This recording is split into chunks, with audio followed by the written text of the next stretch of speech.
Boa noite, todos os amigos, companheiros do Centro Espírita Amor e Caridade da cidade de Pirapetinga, em comunhão com a União Espírita de Além Paraíba, todos os companheiros, sejam todos bem-vindos a esta noite de palestra em que falaremos sobre a mediunidade de Dona Ivone do Amaral Pereira. Antes de começar, vamos fazer a nossa prece. Agradeço desde já a oportunidade de estarmos conversando esta noite. Sejam todos bem-vindos, com muita alegria. Nós vamos aprender, vamos conversar, vamos trocar algumas informações sobre o processo da mediunidade da Dona Ivone, sobre os auspícios. Boa noite, Letícia, sejam todos bem-vindos. Sobre os auspícios do conhecimento espírita. Nós estamos no mês de Kardec, em homenagem a ele, a essa doutrina bendita e consoladora que vem sendo o arrimo das nossas vidas, em todas as nossas vidas, em todas as nossas vivências, todas as nossas experiências. Esse manual que é o livro dos médiuns, que nos esclarece, que nos posiciona, que demonstra através de fatos, através da experiência, através do esclarecimento dos espíritos mais evoluídos do que nós, mais experimentados, que se dignam a nos ensinar a que nós conheçamos a nós próprios, porque estudar a mediunidade é conhecer a si mesmo, é ter um olhar para dentro de si. Mas antes da gente começar a palestra, vamos fazer a nossa oração, como é de costume antes de uma reunião espírita. Senhor Jesus, espíritos benevolentes que se dignam a nos auxiliar, nos amparar, que estão aqui para nos inspirar e fazer tocar os nossos corações, o entendimento da vida em toda a sua plenitude, em comunhão com os espíritos desencarnados nesta relação e nos exemplos que os grandes médiuns que estiveram conosco trouxeram e deixaram e que vamos rememorar no dia de hoje, na noite de hoje, especificamente da Dona Ivone do Amaral Pereira. Abençoe a todos os espíritos encarnados e desencarnados que trabalham no Centro Espírita Amor e Caridade em Pirapetinga e nos inspire, nos auxilie, nos dê força, nos dê coragem, nos dê perseverança na nossa caminhada terrena. Fica conosco, Senhor, e permaneça em nossos corações hoje e por todo sempre. Que assim seja. Boa noite, Márcia. Então vamos começar a nossa proposta da noite, que é falar da mediunidade de Dona Ivone do Amaral Pereira, né? Vou fazer um pequeno relato de recordação de quem foi Dona Ivone do Amaral Pereira. Foi uma fluminense que nasceu no dia 24 de dezembro em Rio das Flores, é uma cidade interiorana do estado do Rio de Janeiro. Foi médium durante toda a sua existência e desencarnou no dia 9 de março de 1984. Teve mais de 10 livros psicografados, inúmeros livros de seu próprio punho.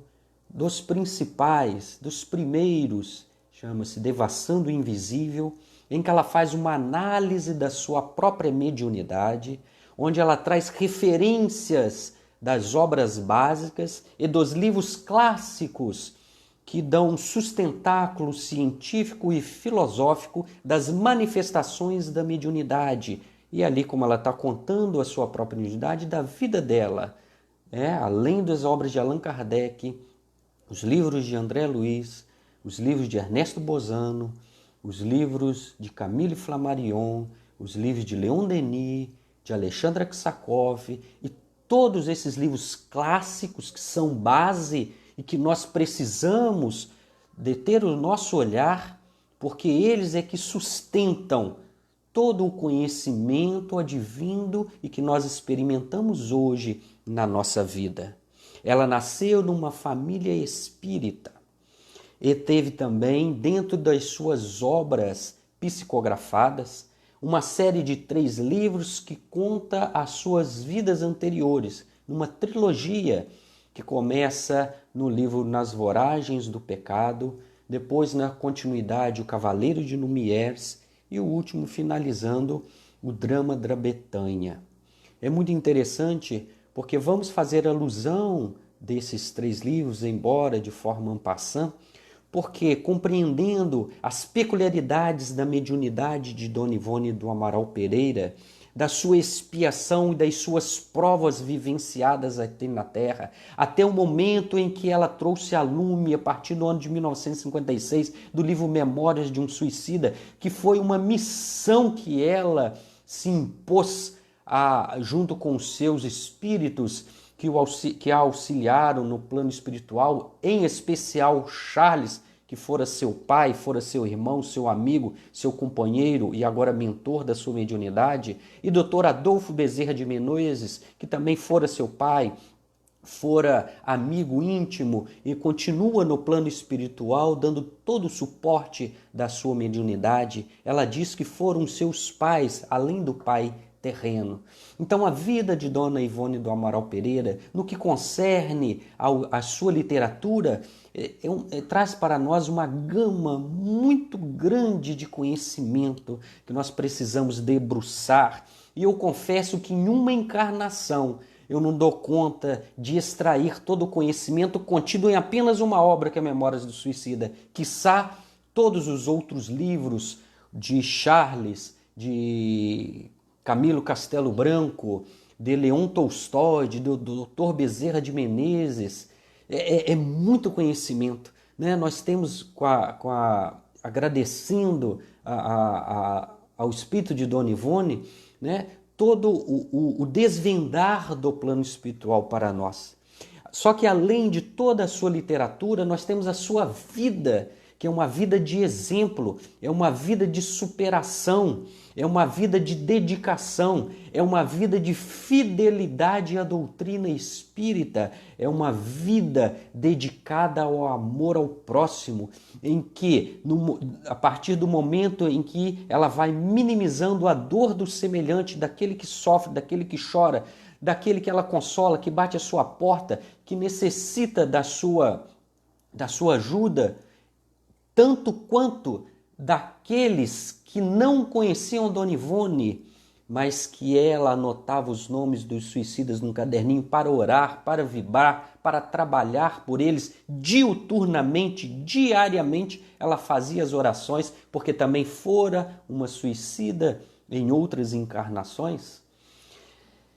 E se a gente pegar a sua vida passada, ou seja, são muitos matizes, é uma oportunidade, é uma vida referta de ensinamento para nós, da literatura, a sua mediunidade, ao seu trabalho na doutrina espírita, a dedicação que ela teve com o próximo, das suas vidas passadas. Mas hoje nós vamos nos deter, né, com um olhar mais específico nas suas potencialidades mediúnicas. Ela que era considerada uma médium positiva, uma médium de possibilidades mediúnicas variadas, passando de evidência pela audiência, psicofonia, desdobramento, efeitos físicos, psicometria, premonição, né? De forma que, e tantas outras, porque ela pode ser encaixada também, como diz no livro dos médiuns, como médiuns especiais, porque tinha nuances, como ela própria esclarece, que nós precisamos ainda estudar por muito tempo. A mediunidade é um mar infinito, profundo, é um céu infinito a se desbravar.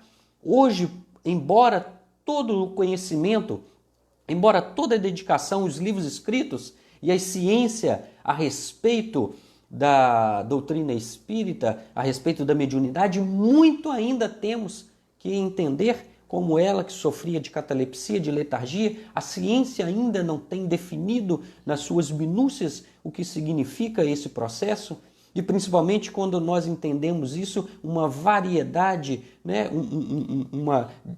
uma disfunção, né? um outro nível do processo de mediunidade, que é a relação de nós encarnados com os nossos irmãos desencarnados, que são espíritos como nós e que estão apenas vibrando numa dimensão diferente, lembrando que nós viemos do plano espiritual, estamos passando por um tempo e retornaremos ao plano espiritual.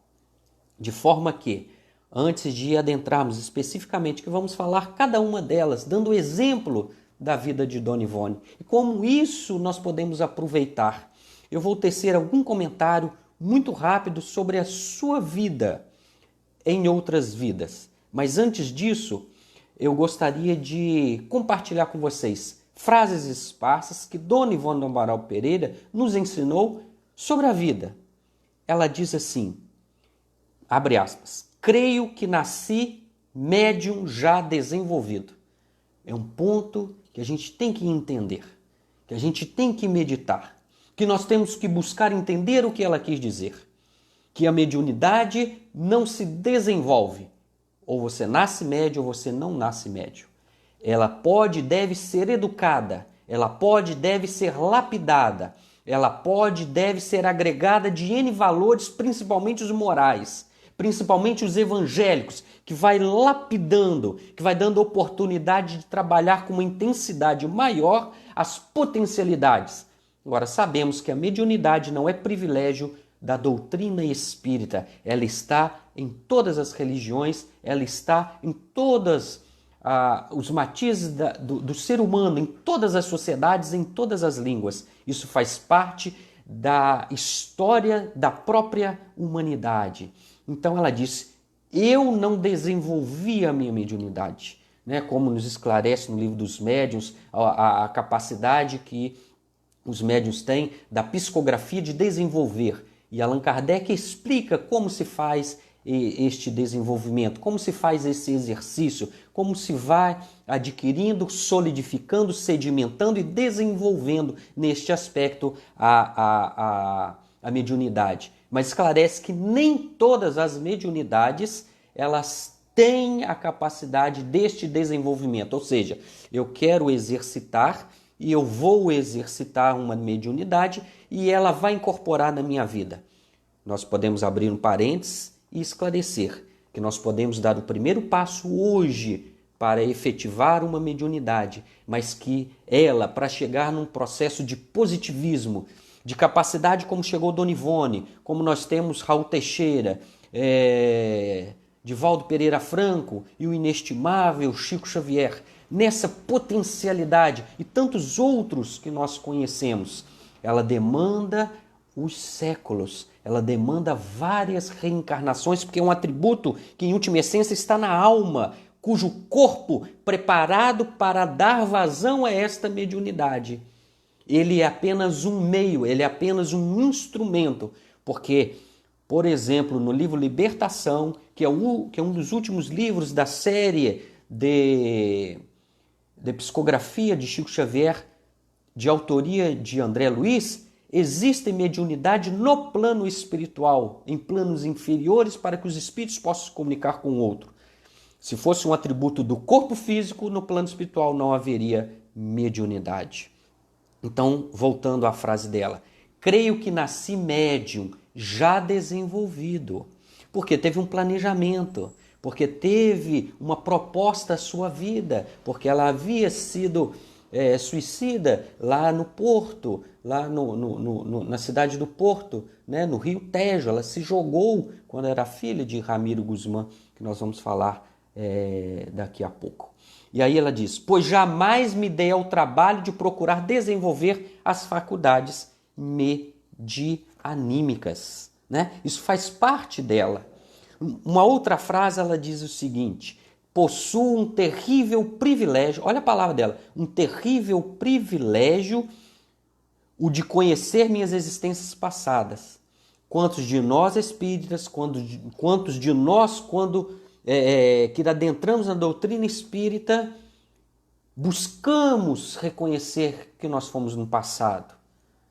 Nos dedicamos a isso, a nós e de outras pessoas. E ela disse que é um terrível privilégio, Porque o que ela encontrou nas vidas passadas, senão experiências malogradas, deslizes, tristezas, suicídio, dores inomináveis, inenarráveis que ela passou. Agora, por que o nosso passado seria diferente? Hoje nós temos a expressão no nosso psiquismo de tudo que existe de melhor nas nossas vidas passadas. Esse Deus, que é o nosso Criador, que é a perfeição, fez com que a natureza colocasse na nossa memória um esquecimento, e Ele é a perfeição, Ele sabe o que é bom para nós, para nos auxiliar no nosso processo evolutivo. Por provas ou por expiações, quando a gente tem acesso ao passado, que é um passado que vai nos remeter a equívocos, que nós precisamos tomar consciência e encetar o trabalho no bem para nos ajustarmos diante da nossa consciência hoje. Ela diz que é um terrível privilégio. Então, para que buscar aquilo que a vida não me traz de forma natural? Existem os processos dentro da medicina que indicam esse tratamento. Nós não estamos falando disso, estamos falando do processo natural enquanto espíritas, tá? Os processos pedagógicos, os processos que a medicina, né, que tem a ciência da psicologia auxiliando nesses processos, inclusive de regressão de memória, é um caso à parte. Nós estamos falando aqui da questão da mediunidade na nossa vida enquanto espíritos que estamos encetando passos decisivos para a nossa própria evolução. E uma outra frase que ela diz: efetivamente, grandes provações e testemunhos, lágrimas ininterruptas, ou seja, que não cessaram, sem me permitirem um único dia de alegria neste mundo, se sobrepuseram no decurso da minha presente existência. Por que é interessante essa frase? Porque nós achamos muitas vezes, de forma infantil até, que a vida do médium é uma vida bela, é uma vida de facilidade, é uma vida de tranquilidade, que os espíritos tudo revelam para os médiuns, que eles não passam por dores, eles não passam por dificuldades. Isso é uma ilusão, isso é uma construção que não existe na realidade. Dona Ivone foi até muito firme com a sua própria vida, dizendo que não encontrou um dia que ela não sentisse uma angústia profunda na sua alma, não passasse por uma dor, não passasse por um desgosto. Porque nós estamos no mundo de provas e expiações, e a mediunidade nos auxilia como instrumento para a nossa evolução, para o autoconhecimento, para a autotransformação, para a nossa colaboração na sociedade em que estamos inseridos. E já nos preparando para a vida verdadeira, que é do plano espiritual. Mas lembrando que o plano espiritual é aqui, não é lá, não é acolá, é dentro de nós mesmos. Nós somos uma alma imortal. Agora nos auxilia os seus exemplos, nos auxilia o Livro dos Médiuns, como lidar da melhor maneira com os nossos amigos desencarnados através da mediunidade. Agora, por que ela teve este tipo de vida? Por quê? As suas vidas passadas. E aí nós vamos passar rapidamente sobre, começando lá no livro Nas Voragens do Pecado, quando ela foi Ruth Carolina, quando a sua família foi morta pelas mãos do Cavaleiro da Fé, e ela então passou a sua vida para vingar a morte dos seus familiares. Passou a vida para vingar. Quando ela conseguiu vingar, sentiu uma angústia tão grande, enlouqueceu e desencarnou. Mas lá ela ficou em comunhão com a sua cunhada chamada Otília. E depois que Otília desencarnou, ela evocava o espírito de Otília. Ela ouvia. Otília tirava ela do corpo para que ela presenciasse a vingança do Cavaleiro da Fé, que foi o motivo da sua vida nessa existência a partir de 1752, na questão da noite de São Bartolomeu, da grande morticínio que a França exerceu em relação aos irmãos protestantes huguenotes. Por que que isso é interessante? Porque desde lá, ela já, com a questão da Otília, ela já começou a desenvolver as suas potencialidades, que agora, no século XX, a partir do ano de 1900, ela começou a sublimar. Mas o exercício da mediunidade, ele começou a ser desenvolvido, vamos dizer, por um acompliciamento para o mal. Vamos dizer, por um processo quase que obsessivo entre ela e Otília. Seria uma obsessão mútua, porque ela buscava a evocação de Otília e Otília precisava dela e utilizava do seu psiquismo, das capacidades de desdobramento para encetar o plano de vingança. Depois ela nasceu lá no livro chamado O Cavaleiro de Lumière. Ela é, então, a Bete de Somerville. E lá também, depois que o seu marido, o Henri Lumière, suicidou-se, ele começou a aparecer para ela. Ela tinha visões, já desenvolvendo a vidência, já desenvolvendo a audição, porque ele falava repetidamente no seu psiquismo. Depois nós vamos encontrar no próximo livro chamado O Drama da Betânia. Aí então ela já é Andréia de Guzmán, que também, sob a influência do espírito que foi pai do Henri Lumière na encarnação passada, que influenciava porque não a perdoara por tudo que ela fez e contribuiu para o desfecho do suicídio do seu filho. Ele então exerce uma influência sobre ela maléfica, vozes diretas pela exalação do ectoplasma da sua mediunidade, do seu corpo físico, até que no final do livro, né, ele consegue exercer uma influência maléfica tão grande que induz ela ao suicídio. Depois, no livro Sublimação, não faz parte já da trilogia, encerra aí, ela vai ser Hermina, e depois vai ser Leila, filha de Ramiro de Guzmán, e então também por processos intrincados que não nos cabe falar agora, o seu marido e a sua filha também morrem, e ela, com uma angústia muito grande, se desvencilha do seu pai e vai até as margens do rio Tejo e se joga de lá. Por isso que nesta encarnação, a partir de 1900, a vida de Dona Ivone foi cerceada na alegria. Um dos grandes desejos, ela nos conta, era envolver-se, casar-se, ter filhos, ter um lar. Mas fora proibido pelos seus amigos espirituais, em especial a falange egípcia e a falange indiana, que cercava a sua mediunidade, que auxiliava nos seus processos mediúnicos. Porque ela houvera no passado de ter vivenciado famílias que a amavam profundamente, ela teve lar que ela não soube respeitar o seu marido, ela suicidou 2 vezes e ele levou outras pessoas a cometerem um suicídio pela sua má influência, pela capacidade magnética que ela tinha. Então, dentre outras questões, isso marcou a sua vida, o seu psiquismo. E aí ela reencarna no dia 24 de dezembro. E apenas 29 dias transcorridos da vida aqui enquanto neném.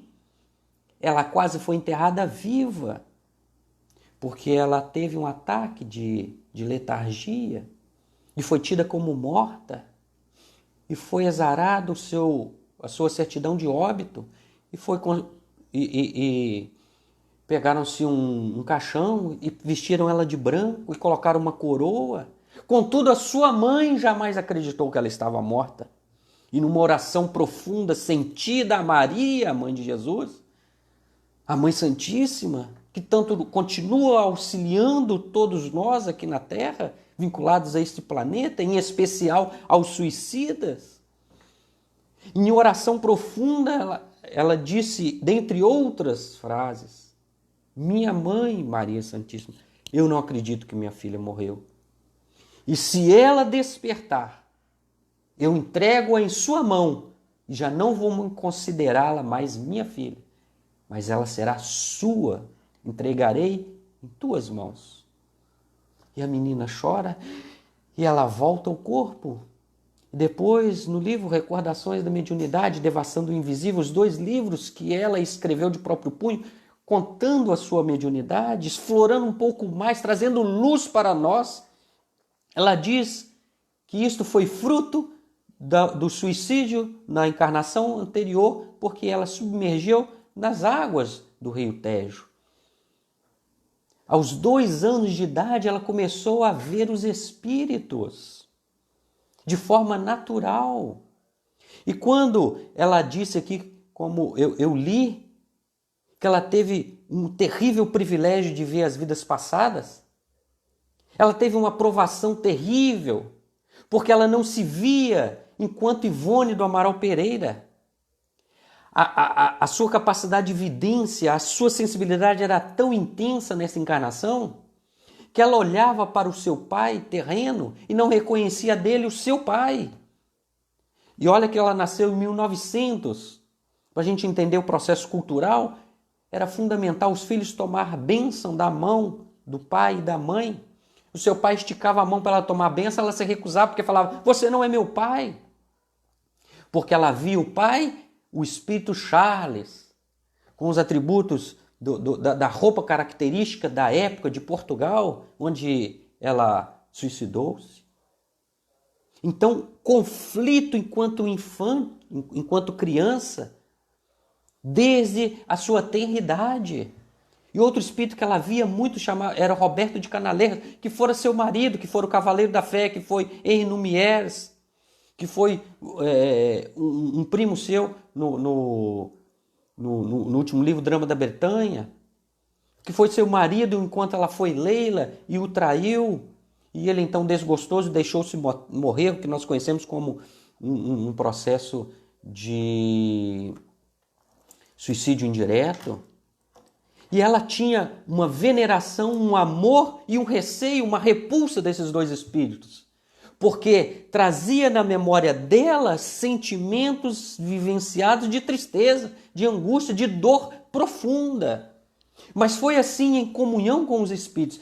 E ela disse, nasceu espírita, o seu pai já era espírita, ela não conheceu outra religião, e desde os 8 anos aprendeu a ler. E o que ela lia? Os romances que eram clássicos, como Memórias do Padre Germano, e ela copiava o livro nas folhas de papel de pão, porque era de uma família pobre, com poucos recursos financeiros, não era miserável, mas era pobre. E aos 12 anos, num aniversário de uma amiga, ela viu pela primeira vez o espírito Camilo Castelo Branco, que durante muitos anos conviveria com ela, e quando ela completasse 26 anos, ou seja, em 1926, ia começar a psicografar para ela o livro que depois foi revisado por Leon Denis, e somente em 1956 foi publicado, já nos ensinando uma outra faceta da sua mediunidade. A paciência, o reconhecimento de que tudo tem o seu tempo, o reconhecimento que o tempo da espiritualidade é diferente do nosso tempo. Você imagina escrever um livro e 30 anos depois ele ser publicado? Hoje, antes, enquanto nós estamos escrevendo, a gente quer saber como que vai ser publicado. E hoje a facilidade é muito grande. E ela não tinha papel, ela pegava o papel de pão, ela recortava, ela passava a ferro. E ela não tinha mesa, ela psicografava em cima de caixote. Para nós entendermos as dificuldades do processo da mediunidade, e que hoje a gente tem tanta tecnologia, né? A gente tem computador, nem máquina de escrever, muito pouco aqueles que ainda utilizam a máquina de escrever para o processo, né, de materialização de histórias do plano espiritual, sobre ensinamentos e os mais diversos livros. Então foi aos 12 anos, e ela não conhecia. Algum tempo depois, vendo a sua tia que estava lendo um livro de Camilo Castelo Branco, quando era escrito ainda aqui em Portugal, Ela viu a foto dele e perguntou: quem é ele? Eu conheço, ele aparece para mim. E aí a sua tia explicou que era Camilo Castelo Branco, que foi um escritor português que ficou cego e também suicidou. E assim nós vamos começando a adentrar, como eu disse, porque é profícuo, é profundo todas as potencialidades e a capacidade de mediunidade que nós precisamos debruçarmos-nos, estudarmos em nossas casas espíritas. No Evangelho segundo o Espiritismo, São Vicente de Paulo diz que nós abandonamos os exemplos que o Evangelho nos dá. No Livro dos Espíritos diz que os exemplos não nos faltam, o que nos falta é a boa vontade, que é rara. E Dona Ivone conviveu conosco há pouco tempo, no nosso mundo. Não é o Espírito Superior que veio nos ensinar, é alguém como nós, ex-suicida, com todas as suas dificuldades, com todas as suas inseguranças, mas que confiou na sua mediunidade, que se dedicou ao trabalho efetivo por dentro de si, que começou a sofrer aos 29 anos, aos 29 dias de vida, quando teve um ataque de catalepsia, quase foi enterrada viva. E ela diz que somente depois de 1956, quando o livro Memórias de um Suicídio foi publicado, olha que interessante, ela parou de sentir no seu corpo, no seu psiquismo, as mordidas dos peixes, fruto do seu suicídio na encarnação anterior. Ou seja, ela passou a vida inteira sentindo isso. Cada vez que um livro escrevia, cada vez que ela atendia um suicida, cada vez que ela se dedicava a amenizar a dor do semelhante, isso ia diminuindo. Mas só cessou de vez quando ela tinha 56 anos de idade. Para você ver que mediunidade não é ser imune às questões da vida, não é ser imune à capacidade de superar os seus próprios limites, de vencer o próprio mundo, de vencer a si mesmo, de ter a mente e o coração aberto para novas perspectivas, para o trabalho, esquecendo de si em prol do outro, como disse Jesus. O ápice da amizade é morrer em prol do outro. E esse morrer não é somente da questão física, ele estava falando quando nós abrimos mão do nosso tempo, do nosso lazer, do nosso descanso, da nossa paz, para esticar a mão e auxiliar na fraternidade universal, que todos nós estamos caminhando. Comece a entender na essência o que é a lei de amor, que todos somos irmãos e que precisamos. Então, unir e trabalhar em comunhão. O que a mediunidade faz? Ela intensifica, ela viabiliza uma possibilidade a mais, porque o médium sente o que o outro sente. E a doutrina espírita nos ensina, como me revelou um grande amigo que está assistindo a palestra aí, João Carlos Teixeira Mendes. O espiritismo e a doutrina espírita nos ensina a não ser médium, porque ser médium todo mundo é fácil. Nos ensina a controlar a mediunidade, nos ensina a entender a mediunidade, nos ensina a educá-la e colocar no caminho do bem para auxiliar ao próximo. Não para saber do seu passado, não para se regozijar, não para desenvolver muitas vezes o orgulho, a vaidade, como se fosse diferente do outro, mas efetivamente aproveitar a oportunidade de trabalho, colocar a mão na charrua e não olhar para trás. Não olhar para trás e não querer saber do passado, o que importa é o agora, o que importa é o que nós estamos vivendo hoje, é o acúmulo das experiências. E a mediunidade, para todos os que são médiuns, é este convite ao trabalho na seara do Cristo, nosso modelo e guia, co-criador da Terra. Mas então, desde os 12 anos, desde os 2, mas aos 12 ela começou a ver o Camilo Castelo Branco, então a vidência sempre foi presente na sua vida. Agora ela nos conta que ela não via todos os dias, todos os instantes. Ela não era uma máquina ligada 24 horas e conseguia enxergar os espíritos, mas no momento do trabalho mediúnico, lá no Centro Espírita de Lavras e de todos os outros que ela passou, no momento do trabalho ela via os espíritos e automaticamente ela ouvia os espíritos. Até porque na sua psicografia, que era uma psicografia semidireta, né, nós podemos assim dizer, ou semimecânica, ela, né, conseguia se desvencilhar do corpo através do desdobramento e enxergava e percebia os espíritos trabalhando no livro. Muitas vezes ela lia aquilo que estava escrevendo, porque ela diz que o próprio médico, quando pega uma caneta, quando pega um lápis para escrever de uma folha branca, ela não sabe o que vai escrever. E aí, então, ela conseguia observar este processo. É uma peculiaridade da sua mediunidade. Antes disso, dela escrever algum livro, os espíritos a retiravam do corpo pelo processo de desdobramento e ela era levada aos locais onde as histórias iam ocorrer, especificamente com Tolstói, Charles.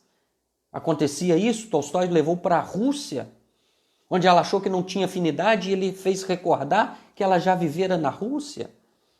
Escreveu Ressurreição e Vida, que é um livro maravilhoso que enternece os nossos corações.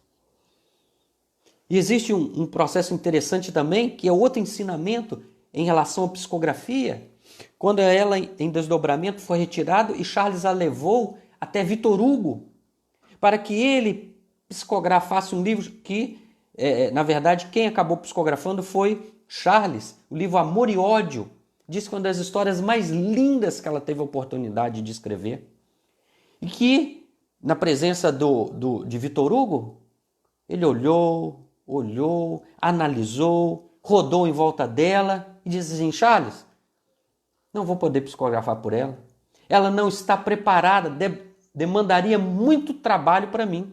Façamos o seguinte, eu te conto a história. E você que tem acesso e afinidade a médium, você, então, escreva através dela. Olha que interessante você se submeter e entender que na mediunidade existe um processo de afinidade. Não é apenas chegar perto do médium e começar a psicografar. Frederico Figner, o irmão X, que escreveu o livro Voltei, ele nos conta que quando desencarnou, porque fora vice-presidente da FEB, trabalhou no movimento espírita por muito tempo, foi um baluarte no seu tempo, queria chegar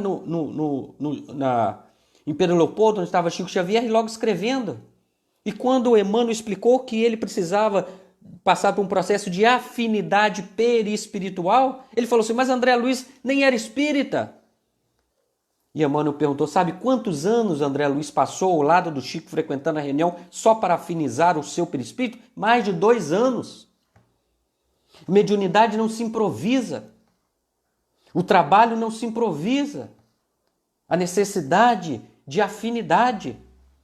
Temos grandes escritores que nunca psicografaram por Chico, apesar do livro, foi o primeiro livro do Chico, Parnaso de Além Túmulo. Muitos livros, né? Muitos escritores até famosos da nossa literatura. Por quê? Não sabemos. Mas a gente começa a entender a partir deste relato da Dona Ivone sobre o contato dela com o Victor Hugo e sobre o processo de afinidade para, então, haver a psicografia. E Charles também utilizava a sua mediunidade. E antes de escrever, por exemplo, Nas Voragens do Pecado, que foi um livro muito denso para ela, retirou-a do corpo, levou até lá na França, a região da Europa. Se Tolstói levou para a Rússia, Charles levava para a Europa, para que ela tivesse contato com os personagens. E o processo de psicografia não era simples na questão emocional. E é interessante que ela falava assim: eu sentia tudo o que os personagens sentiam. Então, se o personagem sofria dor, ela sentia dor no seu físico, no seu psiquismo. Ela vivenciava dor, angústia, frio, fome, calor, ódio, tudo ela sentia. E ela perguntou para o Charles: que significa isso, Charles? Ele falou, minha filha, é um pouco difícil eu te explicar, mas é muito parecido com um processo de obsessão. Vamos chamar de obsessão sublimada. Olha quanta nuance, quantas perspectivas, quanta coisa a mediunidade tem para nos ensinar. E não precisamos nos apegar aos conceitos, né? Obsessão sublimada, mas entender o que o Charles quis explicar para ela. E principalmente quando ela escreveu a sua própria vida. Ela falou, escrever romance sobre a sua própria vida é o mesmo que fazer regressão de memória. Ela sofrer de novo as angústias da traição, da dor, do sofrimento, da solidão, das vezes que influenciou outros espíritos para o mal. É sentir de novo. Não é fácil. Uma vez falaram que Chico psicografava numa banheira de espuma tomando champanhe. É muita ilusão, muita loucura. Desculpe eu usar essa palavra, é loucura imaginar um negócio desse. É entender muito pouco de mediunidade. É falar daquilo que não se conhece, daquilo que não se vive. Por isso os exemplos estão aí. Dona Ivone sofria, e os momentos que ela tinha de tranquilidade foi quando, por exemplo, o seu grande amigo Frederico Chopin adentrava no seu quarto para amenizar a sua angústia, estendia e abria o seu piano de caudas e tocava noturno para ela.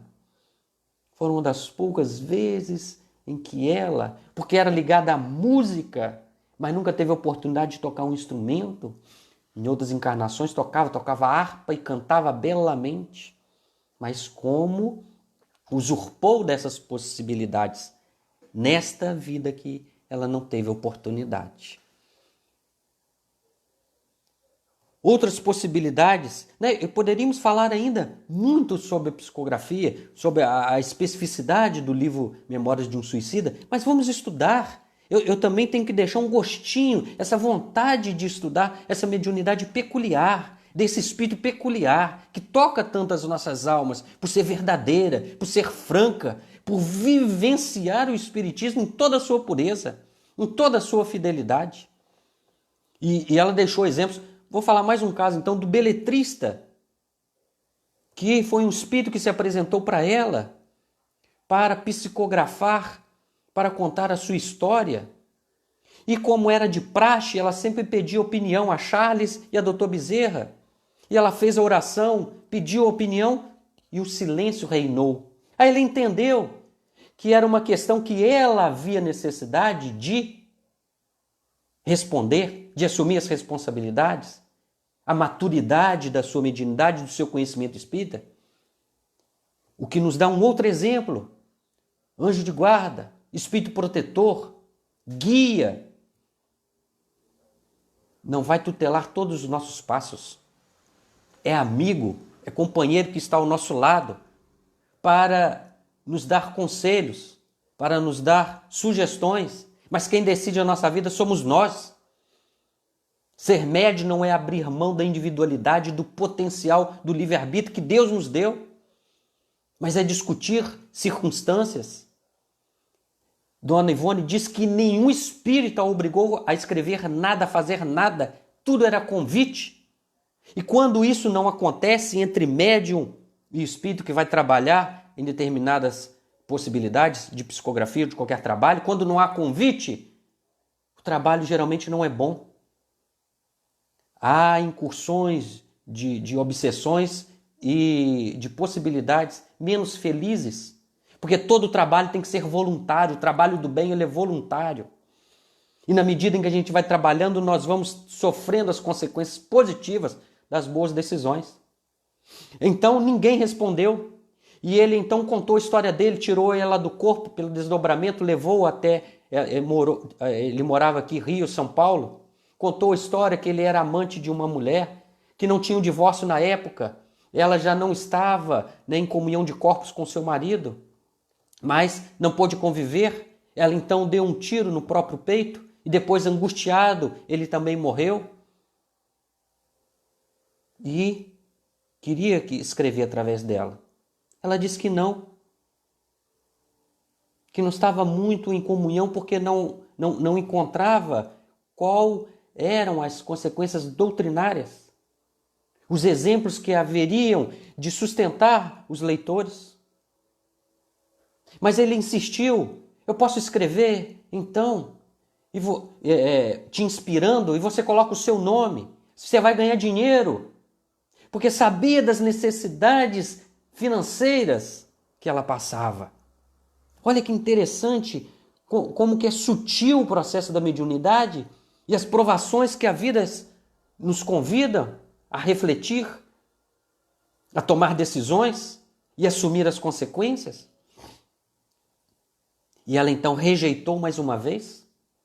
Alguns dias depois, o Dr. Bezerra fez uma psicografia por ela, dizendo que o beletrista, ele era um tutelado dele, e que também foi levado a esse processo junto dela para que ambos passassem por esta provação e superassem esses desejos mais materiais, menos felizes de utilizar a mediunidade, e que ela poderia, pela peculiaridade da sua mediunidade, do seu compromisso com o suicídio, se perder nessa encarnação.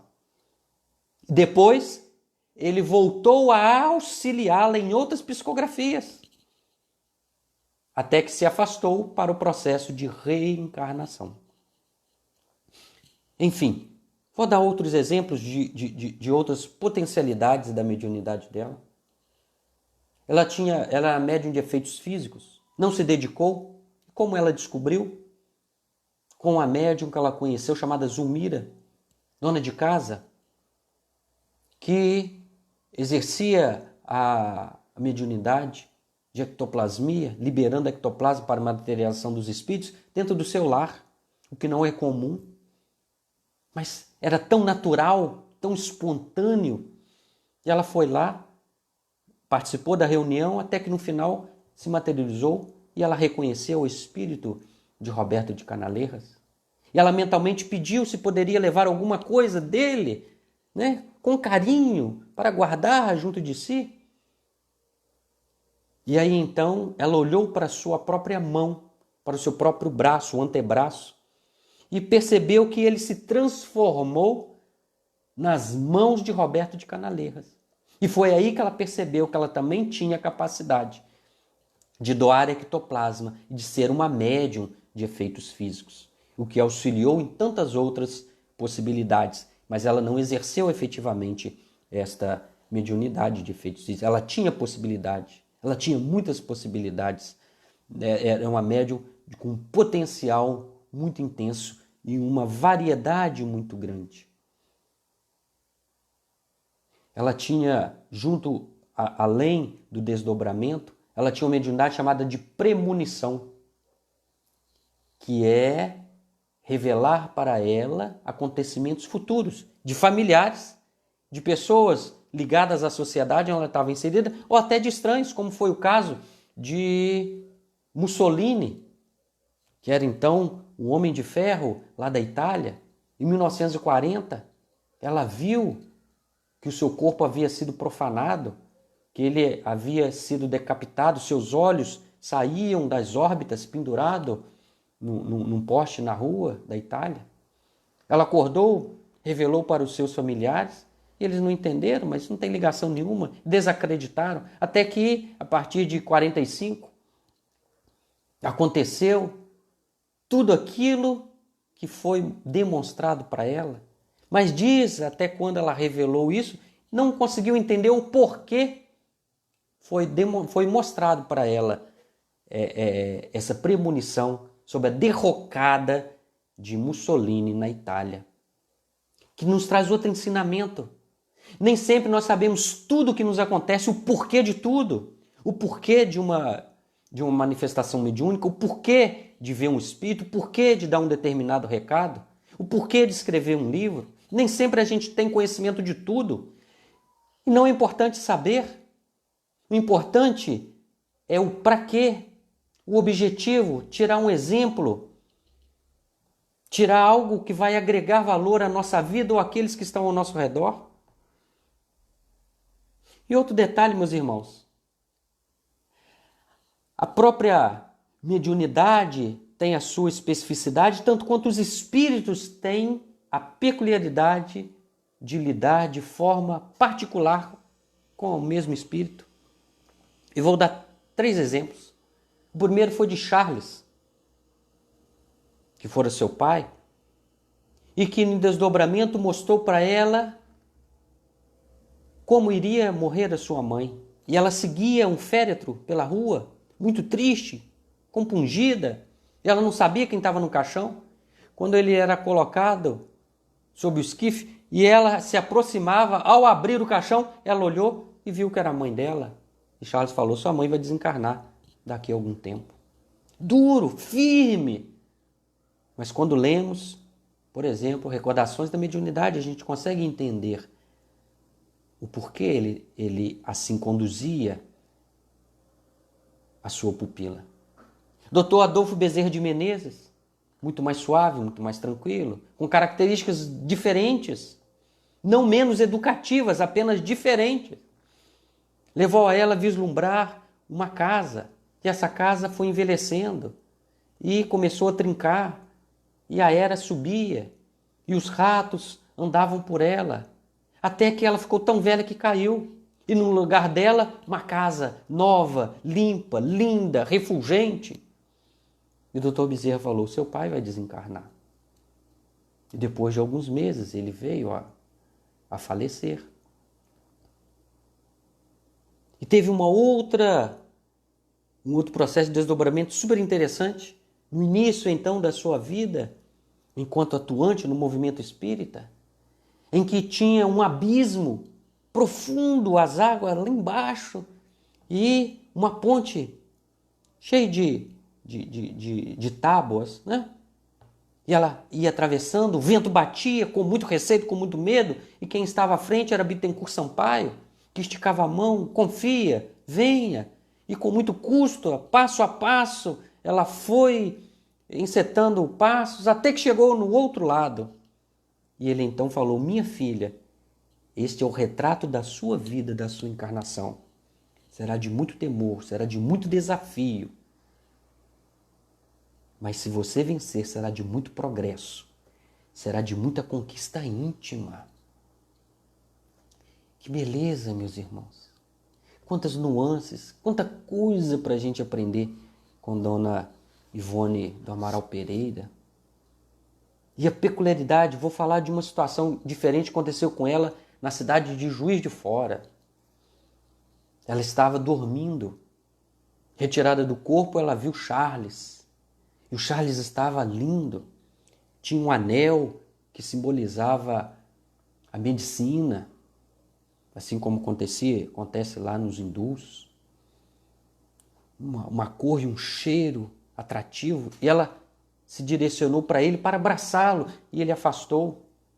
Ela foi novamente em busca dele, e ele saiu até que ela chegou no parapeito da casa em que ela estava. E ele então ficou flutuando. E no momento que ela flutuou, ela acordou. Quando ela acordou, ela estava debruçada, como eu disse, no parapeito, e lá embaixo a rua. Ela adentrou, voltou para a cama, mas não conseguiu dormir. 15 a 20 minutos depois, Charles apareceu. E aí deu a lição: minha filha, a sua mediunidade é peculiar. Nunca mais durma com as janelas abertas. Para você é muito perigoso. Ela levantou e fechou a janela, né? Não era uma janela, era uma porta, né? Tipo janela alta que dava para a varanda, que dava para a rua. É peculiaridade, especificidade que ela precisou vencer. E como os espíritos utilizavam do desdobramento para ensiná-la. Todos nós somos médios, nos diz o livro dos médios. Todos nós temos as possibilidades mediúnicas ou anímicas, aquelas fruto do desenvolvimento e da sensibilidade da própria alma em comunhão com este corpo, como a psicometria, que é a capacidade de sentir os ambientes. de tocar em objetos e vislumbrar pessoas e circunstâncias ligadas àquele objeto. Dona Ivone também, porque ela ia em muitas casas, uma determinada vez ela foi e via um pelourinho e muitos escravos e eles sendo chicoteados. Até que ela revelou isso para a dona da casa, ela disse sim, aqui onde construímos o nosso lar, a nossa casa, fora antigamente uma fazenda de escravos e tinha realmente um pelourinho, ele ainda existe, posso te levar lá para você ver. Isso chama-se psicometria, capacidade de ler o ambiente, que seria até uma variedade da vidência. Quem estuda muito isso, Enigmas da Psicometria, Ernesto Bozano, ele aprofunda as potencialidades, as especificidades. Por isso precisamos voltar aos clássicos. Muita coisa que acontece conosco hoje e a possibilidade de lidar com a mediunidade, com todas essas possibilidades, com o exercício a fim de que possamos conhecer a nós mesmos, de que encetemos com os amigos desencarnados de forma natural. A mediunidade não é um processo místico, é um processo científico, é um processo natural, é um processo que todos nós estamos inseridos. E Dona Ivone, e Chico e tantos outros vieram nos ensinar isso. Por isso a importância de se debruçar em cima de todas essas possibilidades, como as da Dona Ivone do Amaral Pereira, e tantas outras existem, e tantos casos maravilhosos. Vou repetir os 2 livros que aprofundam a sua mediunidade, Devassando o Invisível e Recordações da Mediunidade. Quem é médium não deve perder a oportunidade de adentrar nas minúcias da mediunidade da Dona Ivone. E, já que estamos no final, agradecendo desde já a companhia de vocês, quando a gente rememora, quando nós temos a capacidade de aprender com o exercício da mediunidade do outro, isso é sabedoria, aproveitar, como diz Kardec no Livro dos Médiuns, evitar escolhos, evitar decepções, evitar ingratidões, que o mundo ainda nos oferece, porque estamos no mundo de provas e expiações, mas nos conscientizarmos da nossa capacidade em naturalizar a mediunidade, em vivenciá-la, em absorver a intuição, que é um dos processos da mediunidade, nos dedicarmos a estudar, a explorar esses livros que sobejam na doutrina espírita. Vamos só nos recordar que alguns séculos atrás éramos nós, as bruxas, por não entender a mediunidade, pelas pessoas temerem, eram levadas ao fogo pela incompreensão, pelo receio, pelo medo do desconhecido, que não era tão desconhecido assim, não é. Por isso que a gente tem medo, porque a gente imagina, como nos trouxe Dante, no seu livro que fala dos infernos, e a gente tem receio de tudo isso. Mas a doutrina vem trazer luz para nós. Mais uma vez, os exemplos não nos faltam, o que nos falta é a boa vontade, que é rara. Agradeçamos todos nós, Solange, pelos ensinamentos que a doutrina nos oferece, a oportunidade desta noite de compartilhar um pouco de Dona Ivone do Amaral Pereira. Vamos estudá-la, merece, é bom para todos nós. Que Jesus nos abençoe, que Dona Ivone receba o preto de gratidão por ter aberto a sua vida para que nós aprendêssemos tanto com ela. Que Jesus nos abençoe, que os espíritos benevolentes que trabalham no Centro Espírita Amor e Caridade e todos aqueles que estão vinculados à palestra dessa noite, nesse processo que a tecnologia e a inteligência humana nos favorece, possa nos abençoar sob os auspícios de Jesus e dessa doutrina bendita consoladora, que vem sendo a rima das nossas vidas, que é a chave através do qual tudo se explica com facilidade, que nos auxilia na nossa caminhada, que nos dê coragem, que nos dê destemor, que nos dê amor para vivenciar junto com os espíritos desencarnados, tudo aquilo que a vida nos oferece. Fica conosco, Senhor, despeça-nos na tua paz e permaneça em nossos corações, hoje e por todo sempre. Que assim seja. Muita paz, meus irmãos.